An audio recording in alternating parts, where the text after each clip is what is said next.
Hello दोस्तों, मैं अर्चु लोधी आप लोगों के लिए लेके आई हूँ एक नई वीडियो जिसका टाइटल है हमारा सिगमंड फ्रायड का सिद्धांत। इसके अंतर्गत हम निम्नलिखित बिंदुओं को देखेंगे: मनोविश्लेषण सिद्धांत, चेतन मन, अर्धचेतन मन, अचेतन मन, id, ego, super ego, Oedipus व इलेक्ट्रा ग्रंथि के बारे में पढ़ेंगे। समूह क्या है, मनोलैंगिक विकास की अवस्थाएं। आज हम इस वीडियो के अंतर्गत इतने सारे बिंदुओं को पढ़ेंगे जिनमें से एग्जाम में 2 या 3 नंबर के क्वेश्चन आ ही जाते हैं। तो चलिए देखते हैं। तो हम शुरू करते हैं। सिगमंड फ्रायड का मनोविश्लेषण सिद्धांत, यानी सिगमंड फ्रायड के सिद्धांत का नाम क्या है? मनोविश्लेषण सिद्धांत। तो इसके प्रतिपादक सिगमंड फ्रायड हैं। ये कहाँ के निवासी थे? ऑस्ट्रिया वियना के। सिद्धांत, इनके सिद्धांत में क्या किया गया है? मन या मस्तिष्क के विश्लेषण के बारे में कहा गया है।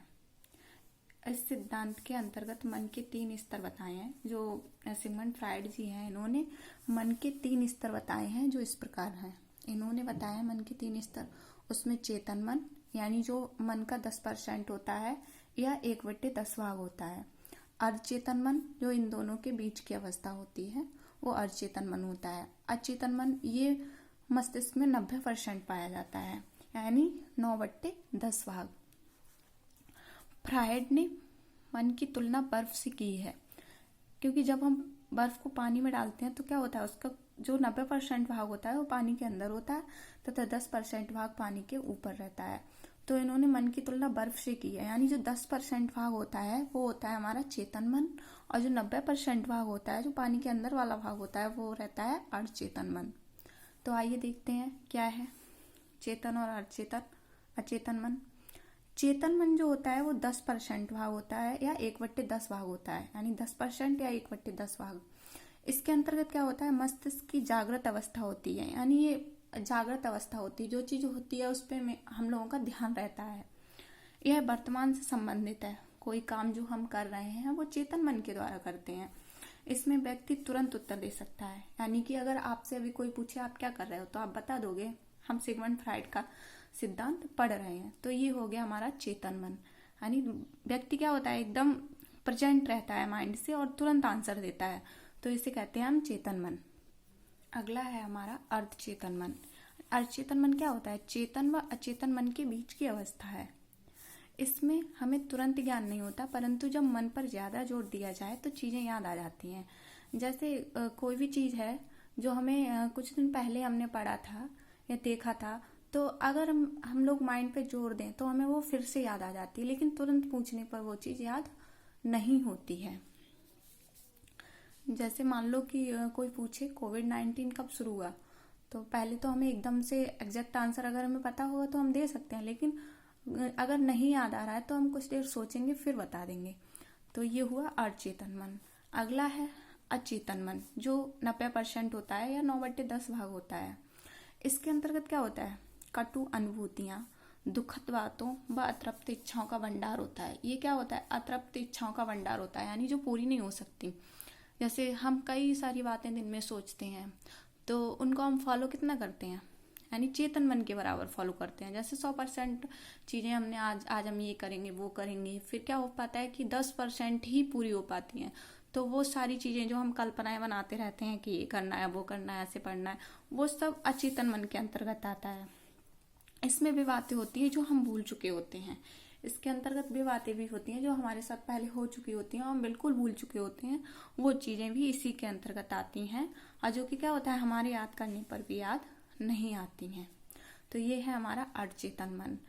सारी जो दुखद बातें हैं, जो भी बुरी आदतें हैं, वो सब इसी के अंतर्गत आती हैं, अचेतन मन के अंतर्गत। हम लोगों ने पढ़ लिया अचेतन मन क्या होता है, चेतन मन क्या होता है, और हमारा अर्धचेतन मन क्या होता है। अब हम देखेंगे मन के आधार पर फ्रायड ने व्यक्तित्व को 3 भागों में बांटा है। अब हम पढ़ेंगे व्यक्तित्व। ये जो फ्रायड थे उन्होंने व्यक्तित्व को 3 भागों में बांटा है। उन्होंने व्यक्तित्व के 3 भाग कौन कौन से बताए हैं? इड, ईगो, सुपर ईगो, यानी इदम, अहम, परा अहम। तो इनके बारे में आइए देखते हैं। इड क्या है, यानी इदम क्या है? सुखवादी सिद्धांत पर आधारित होता है, यानी इसके अंतर्गत क्या, व्यक्ति सुख चाहता है, जिन कार्यों में उसे सुख मिलता है वही कार्य करना चाहता है। अचेतन मन से जुड़ा हुआ होता है। ये अचेतन मन से जुड़ा हुआ होता है, यानी जो भी गलत काम करने की जो भी इच्छाएं होती हैं वो सब इसी के अंतर्गत आती हैं। काम प्रवृत्ति इसमें आती है। इड ईगो द्वारा नियंत्रित होता है। इसे नियंत्रित करने का काम कौन करता है? इसकी अगली स्टेज है जो ईगो, वो इसको नियंत्रित करने का काम करते हैं।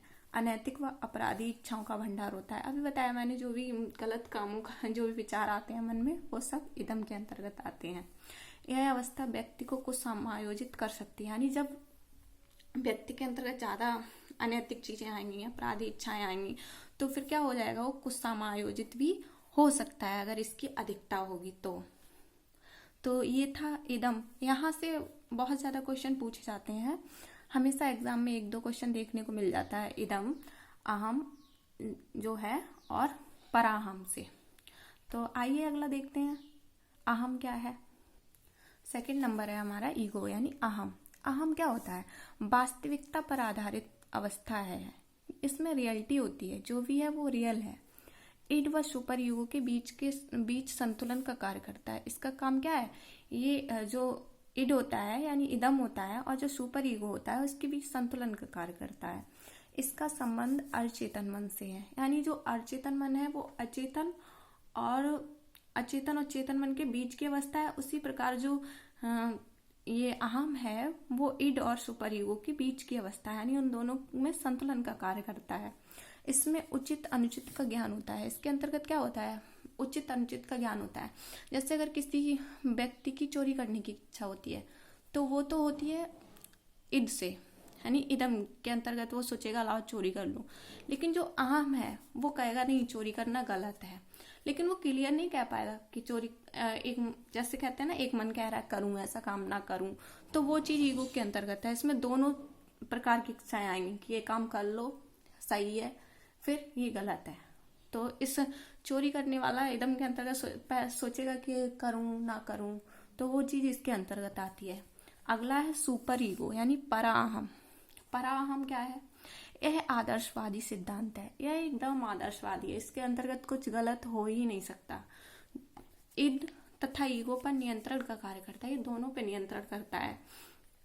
यह पूरी तरह से सामाजिकता एवं नैतिकता पर आधारित होता है, यानी आदर्श, इसके अंतर्गत आदर्श गुण आते हैं और ये पूरी तरह से नैतिक होता है। इसका संबंध चेतन मन से होता है, यानी ये 10% के, इसका संबंध चेतन मन से होता है। चेतन मन कितना होता है? 10%, यानी जो दिमाग की जो मन की बातें हैं वो 10% ही कंट्रोल कर पाता है लगभग उसके, यानी चेतन मन के बराबर। आध्यात्मिकता की ओर रुझान है। इसके अंतर्गत व्यक्ति क्या होता है? आध्यात्मिक हो जाता है। आदर्श की अधिकता व्यक्ति को कुछ समायोजित कर सकती है। से पहले हमने देखा था अगर व्यक्ति के अंदर इड ज्यादा होगा तो वहां पर भी व्यक्ति कुछ समायोजित हो सकता है। ऐसे ही अगर आदर्श ज्यादा हो जाएगा तो भी व्यक्ति अपने आप को हर जगह समायोजित नहीं कर पाएगा और वो कुछ समायोजित हो सकता है। जरूरी नहीं है कि हो जाए, पर हो सकता है। तो ये था अहम और पराहम, और इससे पहले हम लोगों ने पढ़ा था वे इदम। तो ये तीनों हो गए, इड, ईगो, सुपर ईगो। इन तीनों में अंतर आप लोगों को पता चल गया। आगे कुछ और 2-4 पॉइंट है जो हम लोग देख लेते हैं। अगली चीज है मूल प्रवृत्तियां, यानी जो फ्राइड जी हैं उन्होंने मूल प्रवृत्तियों के बारे में भी बात करी है। उन्होंने 2 प्रकार की मूल प्रवृत्तियां बताई हैं, जीवन मूल प्रवृत्ति और दूसरी है मृत्यु मूल प्रवृत्ति। इसे कह सकते हैं जिजीविषा यानी जीने की इच्छा, और अगली है मुमूर्षा यानी मरने की इच्छा। तो इसमें क्या होता है, जो जीवन मूल प्रवृत्ति है इसके अंतर्गत जो जीवन जीने के लिए जो चीजें जरूरी हैं उसके बारे में बताया, जैसे काम वासना, भूख, प्यास, ये सब जीवन मूल प्रवृत्ति के अंतर्गत आता है। अगला है मृत्यु मूल प्रवृत्ति। इसका संबंध विनाश से है। इसके अंतर्गत व्यक्ति क्या विनाश की ओर जाता है, आक्रामक व विध्वंसक कार्य व्यक्ति करता है।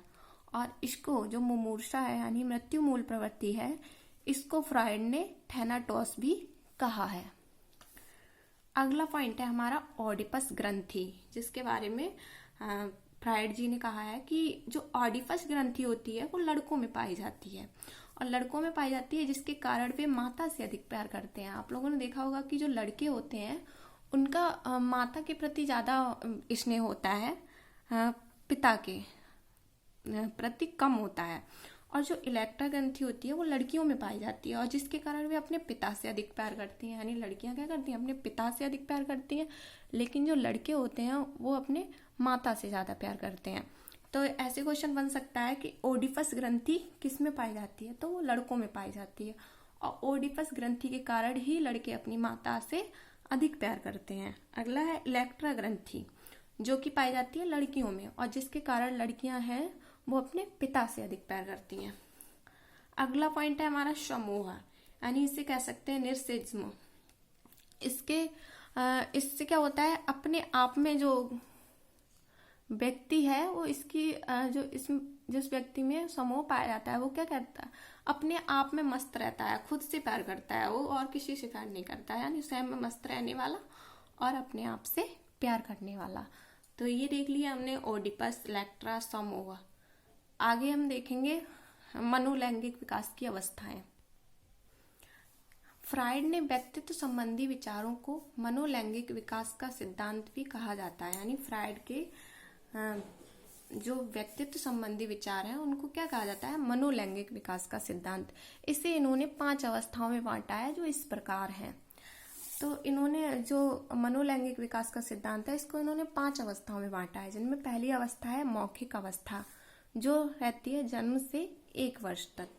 अगली है गुदा अवस्था, जो 2 से 3 वर्ष तक चलती है। अगली है फिर नंबर 3 लैंगिक अवस्था, जिसकी एज है 4 से 5 वर्ष। फिर नंबर 4 है सुषुप्त अवस्था, इसकी उम्र है 6 से 12 वर्ष।